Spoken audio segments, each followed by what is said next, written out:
nggak tahu, mungkin saya bodoh aja mungkin. Kita minta liburnya itu hari Jumat, makan nasi pakai mie. Bagus. 2 jutaan ya kalau nggak salah.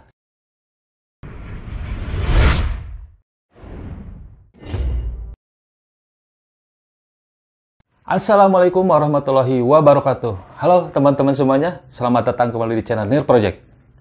Oke teman-teman semuanya, jadi kali ini saya akan menjawab beberapa pertanyaan dari teman-teman semua yang bertanya melewati Instagram atau komen-komen di YouTube channel saya. Ada banyak pertanyaan yang mampir di komen YouTube saya atau di Instagram, dan sebagian udah saya jawab, tetapi sebagian lagi belum saya jawab karena saya belum sempat bikin videonya, dan mudah-mudahan di video kali ini saya bisa menjawab sebagian pertanyaan dari teman-teman semua. Oke, kita langsung saja ya. Pertanyaan pertama, kerja di bidang apa di negara Tiongkok? Baiklah teman-teman semuanya, mungkin sebagian teman-teman ada yang belum tahu. Jadi begini teman-teman, saya kerja di pabrik tekstil, di bagian desainer, di bagian desainernya itu. Kalau teman-teman belum tahu, bagian desainer di pabrik tekstil itu adalah membuat desain atau membuat gambar. Simpelnya begini teman-teman, ketika teman-teman membeli baju atau membeli pakaian, nah di situ kan suka ada yang bermotif, ada yang bergambar, ada yang bunga, ada yang batik, ada yang pokoknya macam-macam. Nah, yang ngedesain atau yang menggambar di baju itu adalah bagian desainer di pabrik tekstil. Jadi simpelnya seperti teman-teman. Kerjanya di daerah mana? Saya kerja di salah satu kota, mungkin salah satu kota kecil kalau di Cina. Yang saya dengar itu kota kelas 3 ya. Karena kan kalau yang kelas satunya seperti Shanghai, seperti Beijing gitu. Nah, saya kerja di kota Keqiao. Kota Keqiao itu dekat dengan kota Shaoxing. Masuk ke dalam provinsi Zhejiang ya.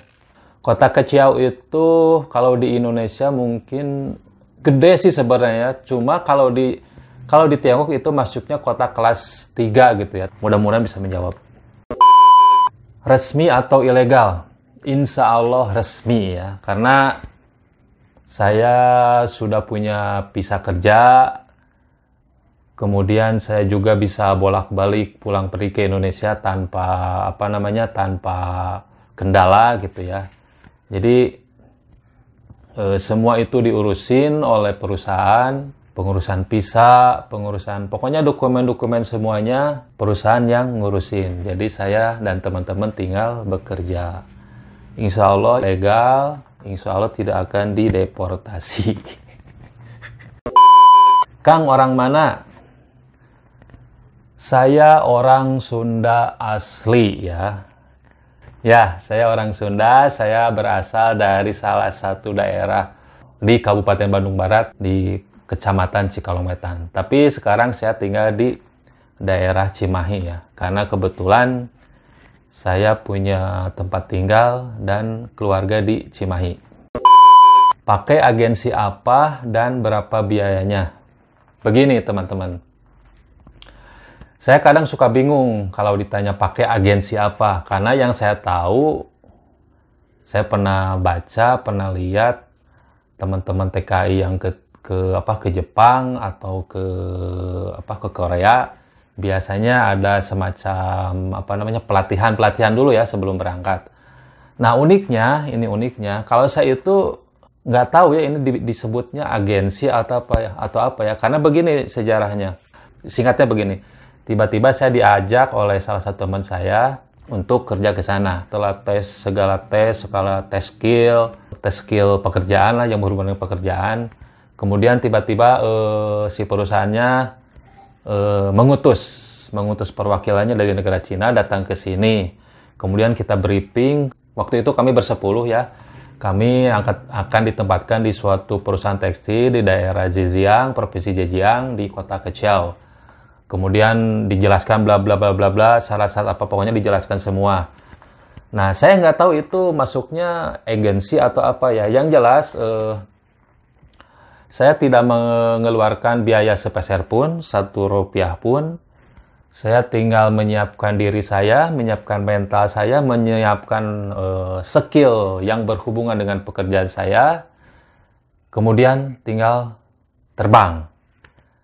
Semua tiket, akomodasi, biaya bikin paspor, visa, dan lain-lain ditanggung oleh perusahaan. Itu ya.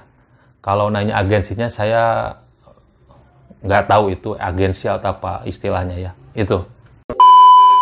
Bagaimana cara kerja di Tiongkok? Saya kadang bingung ya. Saya cara menjawabnya gimana ya? Karena ketika saya berangkat ke sana, saya pergi kerja ke sana, jadi seolah-olah mengalir begitu saja teman-teman gitu. Jadi tiba-tiba saya sedang kerja di sini, ada telepon dari teman saya, cuma ngajak, ayo ikut. Saya tanpa pikir panjang, oke deal, ikut ke sana gitu. Tapi intinya begini teman-teman. Mungkin kita harus punya relasi di sana ya, atau mungkin kita punya kenalan di sana yang udah duluan pergi ke sana. Karena sebelum saya berangkat ke sana juga, saya udah ada beberapa kenalan, ada beberapa relasi, ada beberapa senior yang udah duluan ke sana ya. Jadi senior, nah si senior itu yang merekomendasikan saya untuk pergi ke sana. Jadi beliau-beliau itu yang mungkin yang berjasa, yang ngasih CV ya, semacam CV tentang skill saya. Nah, kemudian oleh beliau-beliau direkomendasikan untuk berangkat ke sana. Jadi itu ya, perlu relasi, perlu link, banyakin teman. Nah, jadi itu teman-teman. Mungkin itu ya. Berapa sewa tempat tinggal di Cina? Pertama kali saya datang ke Tiongkok, kebetulan saya tinggal di mes ya. Jadi mes itu tempat tinggal yang ada di lingkungan pabrik. Jadi di dalam pabrik kita ada mes. Kayak di Indonesia lah sama, ada mes di belakang kantor gitu. Jadi waktu itu saya tidak ada biaya untuk bayar tempat tinggal karena di mes kan gratis ya. Kecuali kita bayar waktu itu bayar listrik, tapi listrik juga nggak terlalu mahal gitu. Nah, waktu 2018 kebetulan perusahaan kita membuka cabang di kota lah istilahnya. Kan perusahaan saya kan ada di pinggiran gitu, ada di pelosok. 2018 perusahaan kita buka kantor di kota yang jaraknya dari factory itu sekitar 1 jam perjalanannya, mungkin 20 atau 25 kilo lah. Itu kesulitan bagi saya kalau tinggal di mes. Nah, waktu itu kita dipindahkan tempat tinggalnya ke apartemen. Nah, di apartemen juga itu saya tinggal dekat dengan kantor yang baru gitu. Saya sempat nanya-nanya ke teman saya orang Tiongkok. Jadi beliau pernah bertamu ke apartemen saya dan saya nanya, menurut kamu ini apartemen yang tempat tinggal saya ini berapa harganya kira-kira? Dan beliau memperkirakan kurang lebih 25.000 sampai 30.000 RMB atau yuan. Kalau dirupiahin mungkin sekitar 50 sampai 60 juta per tahun. Itu bentuknya satu rumah ada dapur, ada kamar mandi 2, ada kamarnya 3, ada ruang tengah. Jadi itu teman-teman. Tapi berhubung saya dijamin biaya tempat tinggal, jadi saya tidak membayar tempat tinggal. Tapi sekitar segituan lah harga sewa apartemen di negara Tiongkok, di kota Keqiao. Berapa biaya hidup di Cina per bulan? Nah ini nih.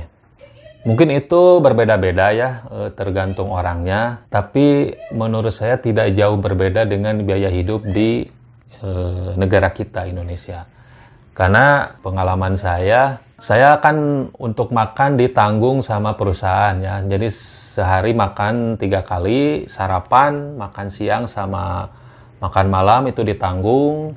Kemudian tempat tinggal juga ditanggung, dibayarin perusahaan, kemudian apalagi ya? Paling pengeluaran yang mengeluarkan dengan biaya sendiri itu yang pertama mungkin kalau makan di luar ya. Makan di luar, paling makan di luar seminggu sekali atau 2 kali ya. Jarang sekali makan di luar. Nah, sekali makan itu rata-rata 15 yuan sampai 20 lah. Standar aja gitu ya. Mungkin sekitar 15 itu sekitar 30 sampai 50 ribuan lah sekali makan. Kemudian olahraga. Biasanya saya main futsal sama badminton, patungan sama teman-teman biasa sekitar ya 15 lah, 15 RMB, 15 yuan per sekali main ya.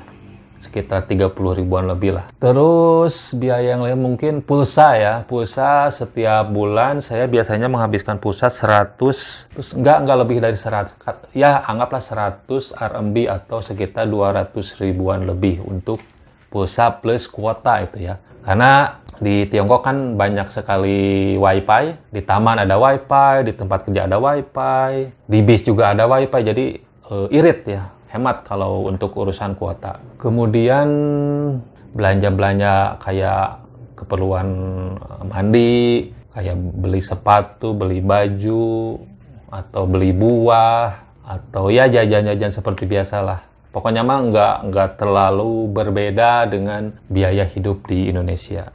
Standar lah. Begitu teman-teman. Apa saja fasilitas dari perusahaan? Beberapa fasilitas perusahaan.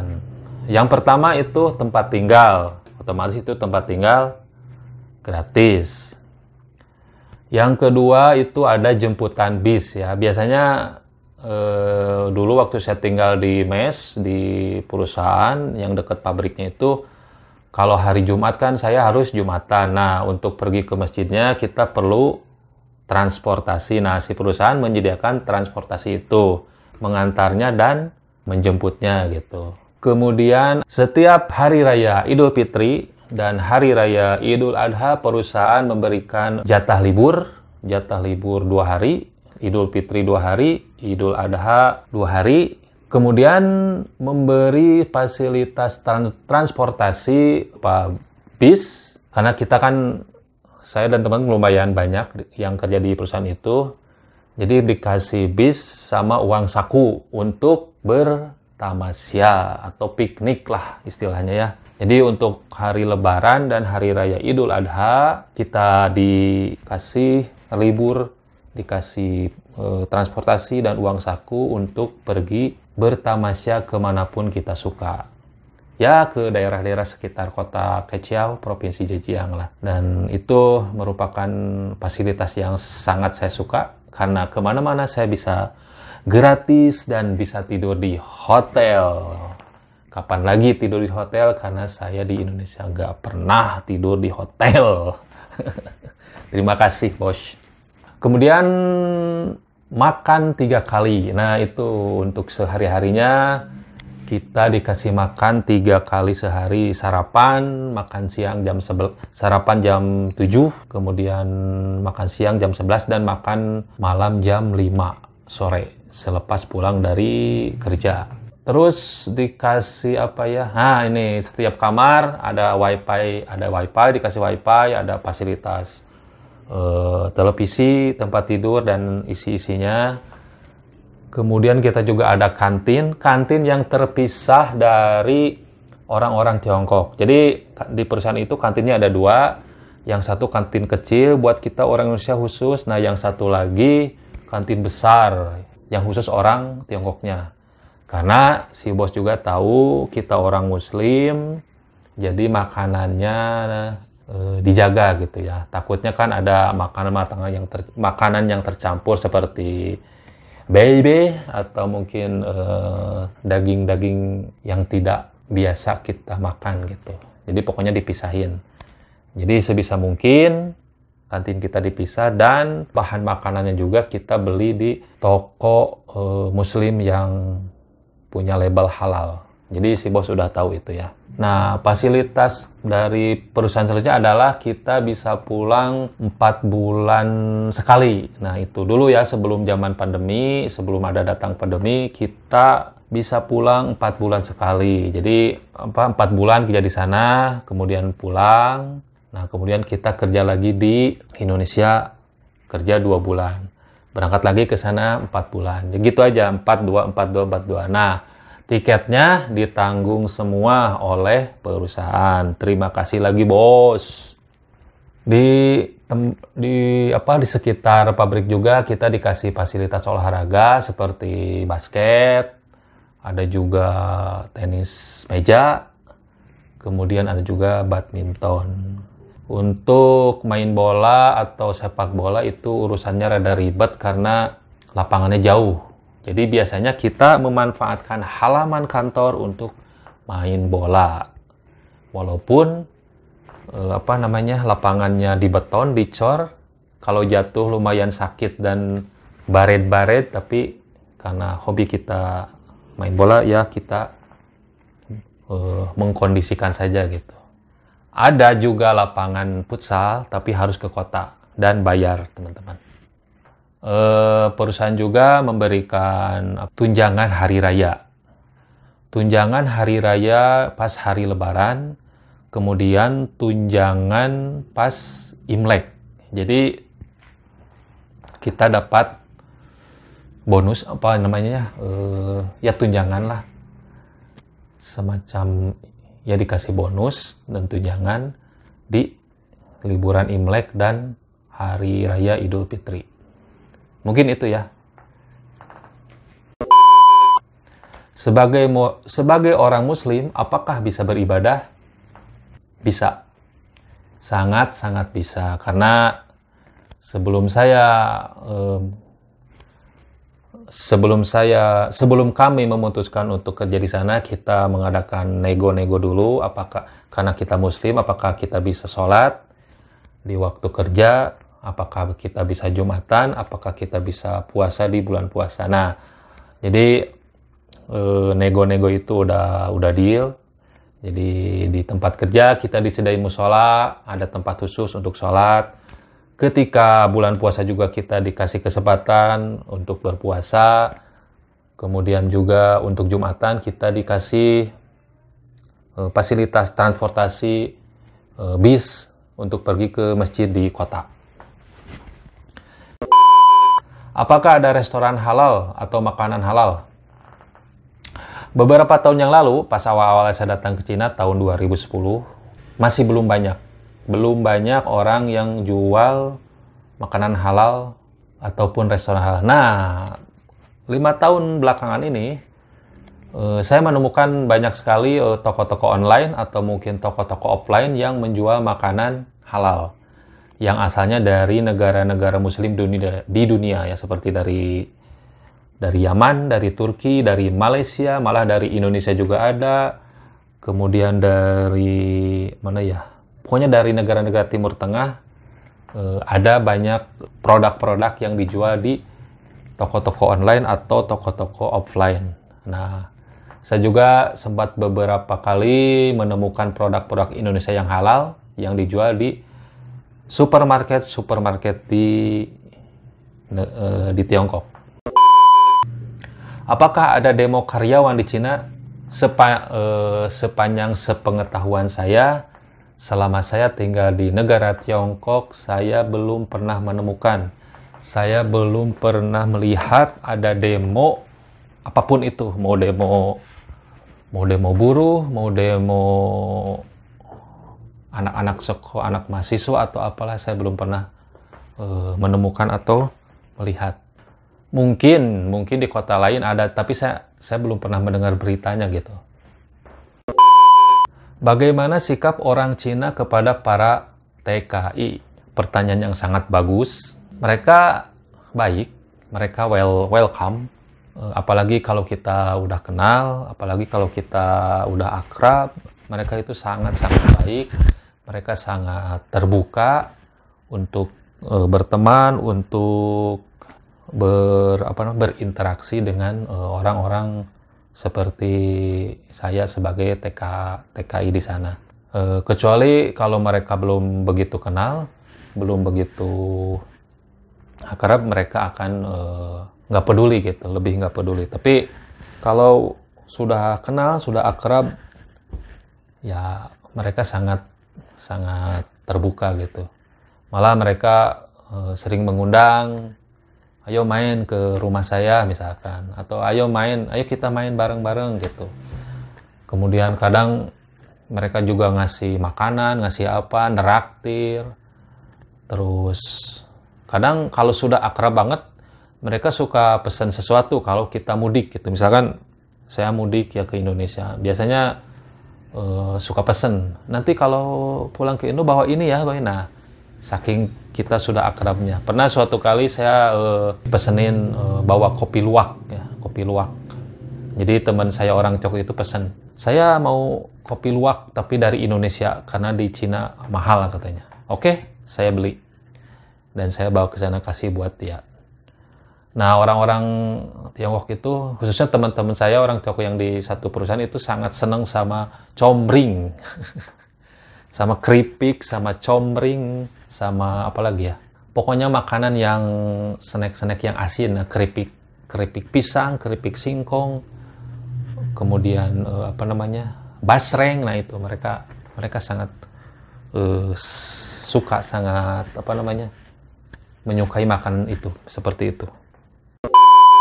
Apakah wajib menguasai bahasa Cina? Harusnya bisa sih, harusnya kalau kita mau kerja di sana harusnya sedikitnya menguasai bahasa Tiongkok ya, bahasa Cina. Saya sudah berusaha untuk belajar, saya sudah berusaha untuk menghafalkan kosa-kosa kata bahasa Cina, tapi nggak tahu, mungkin saya bodoh aja mungkin. Jadi saya sampai saat ini masih jelek bahasa Cina, masih jelek. Mungkin pasif lah gitu. Jadi kadang begini ya teman-teman, kalau ngobrol gitu ada beberapa kalimat yang kadang saya tidak ngerti gitu. Tapi kalau untuk bahasa sehari-hari, bahasa yang sering dipakai untuk beli-beli, untuk belanja, untuk jalan kemana, untuk nanyain apa, ya itu mah saya bisa lah sedikit-sedikit. Tapi kalau kita berbicara seperti ini, panjang, lebar, dan secara detail, no, saya belum ke situ. Sangat susah menurut saya bahasa Cina. Karena satu kata itu bisa jadi beberapa makna sesuai kalimatnya gitu ya. Kapan hari libur di Cina dan jam kerjanya bagaimana? Berdasarkan negosiasi pertama saya waktu kerja. Jadi kita minta liburnya itu hari Jumat. Karena apa? Karena kita harus sholat Jumat. Kebetulan masjidnya ada di kota, memerlukan perjalanan kurang lebih 1 jam dari perusahaan, dari pabrik tempat kita tinggal. Jadi dari awal kita sudah mengajukan libur hari Jumat. Dan minggunya kita kerja seperti biasa. Cuma diganti aja gitu. Tapi kalau orang Tiongkoknya sendiri, liburnya hari Minggu. Seperti biasa hari Minggu. Jadi kalau hari Minggu biasanya kantor sepi karena orang-orang Tiongkok sebagian ada yang libur. Nah, kalau kita hari Jumat libur. Kecuali kalau ada pekerjaan yang mendesak, yang dikejar tayang, kita masuk setengah hari sampai jam 11. Nah, baru jam 12 kita berangkat ke masjid untuk sholat Jumat. Jam kerja di sana itu masuk jam 8. Masuk jam 8, keluar jam 5. Itu yang reguler ya, yang tidak di shift. Kalau yang di shiftnya yang saya tahu itu shiftnya shift panjang ya, masuk jam 8, nanti keluar lagi jam 8 malam. Nah, kalau yang shift 2-nya masuk jam 8 malam, pulang jam 8 pagi. Itu untuk yang bagian produksi ya. Kebetulan saya berada di kantor, kerjanya jadi kita tidak di shift. Kemudian jam kerja kita normal seperti di Indonesia, masuk jam 8, pulang jam 5. Dan dikasih istirahat setengah jam ya, jam 11. Kita jam 11 istirahat buat makan. Kemudian setengah 12 kita masuk lagi. Nah, kalau kebetulan adalah pekerjaan yang banyak, yang harus segera beres, kita harus lembur. Nah, untuk lembur, kita lembur dari jam 5 sore sampai jam 8 malam. Kadang-kadang kita juga bisa lembur tiap hari kalau kerjaannya banyak. Jadi itu. Sekarang tinggal di mes atau di mana? Nah, ini awal-awal saya kerja di sana di Tiongkok, saya tinggal di mes. Di mes itu di di lingkungan pabrik ya. Jadi ini ada kantor, di belakangnya ada mes. Nah, di situ saya tinggal bersama teman-teman yang lain. Satu mes tinggalnya diisi oleh 2 orang. Mes tempat tinggal saya itu ada 4 lantai. Nah, kita di lantai 2 semuanya orang Indonesia. Nah, satu kamar, satu mes diisi oleh 2 orang. Jadi satu kamar lumayan gede ya. Hanya bisa buat 2 tempat tidur, 2 meja. Nah, ada 1 toilet.